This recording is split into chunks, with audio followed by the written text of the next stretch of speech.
Hi, I'm Kenneth WAJDA. I'm a professional photographer in Colorado, and here is one of my photography talks. Today I'm talking about gifts. If you know somebody who loves nature photography, and a little aside is, being in Colorado, people always say to me, you must love living out there, being a photographer. And I say, yeah, I do, because there are a lot of people out here. Because I'm much more of a people photojournalist than I am a nature photographer, although I've shot nature.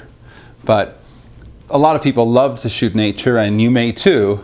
And if you know somebody who is a nature photographer and you're looking for a gift for them, people often ask me, what would be a good gift? And I say, you know, the best thing you can get them is an alarm clock, a sunrise sunset chart, and a thermos for coffee. Because the business of nature photography is, how early can you get yourself up and get out and get those sunrises? You know, even a half hour before sunrise, there is a light that happens in the clouds, and if there are clouds, it kind of lights up from below and above in a way that you have to see it. And most of us miss it. You know, in the summertime, the sunrise is so early, and if we go on vacation, nobody's getting up at 5 o'clock.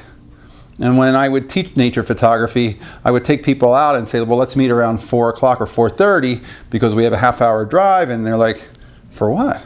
And as we're driving, they would see the sky is starting to get light. And sure enough, we're going to get there just in time for the pre-sunrise. And it's beautiful then. And then sunrise comes very early. And I think most people miss it because it's too early in the summertime. And then they miss it in the afternoon because they're at dinner during sunset.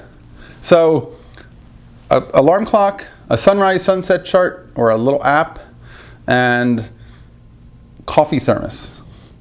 Tripod would be a great thing too, but a little Bogan tripod used is better than these plastic tripods that you see at Best Buy and things.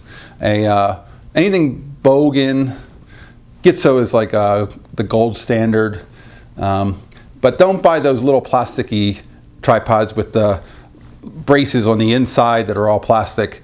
Those things just fall over all the time. I've even had students of mine bring them and watch their cameras topple over. So don't get those. But it's a really important thing as a nature photographer is to be out there for the light. And the light is at sunrise and sunset. There's not a lot of great light at noon.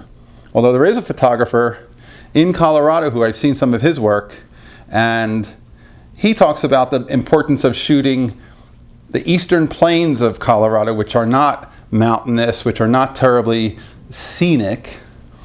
And he talks about the importance of shooting them at noon because that's the way most people see them on a daily basis. And he thinks it's important to document not just the gorgeous, perfect light. And I think there's something to that too. But certainly if you're shooting for your own walls, you want calendar quality shots, they're all using that first light. And the reason is, as the sun comes up, it hits things this direction and the ground is not illuminated. So a flower above the ground is lit from the side, but the ground is not lit. As the sun goes up above, the sun illuminates the flower and the ground, and then you can't separate the two. There's no separation in that image. So first light is your friend as a nature photographer. Thanks for watching. I'll see you another time.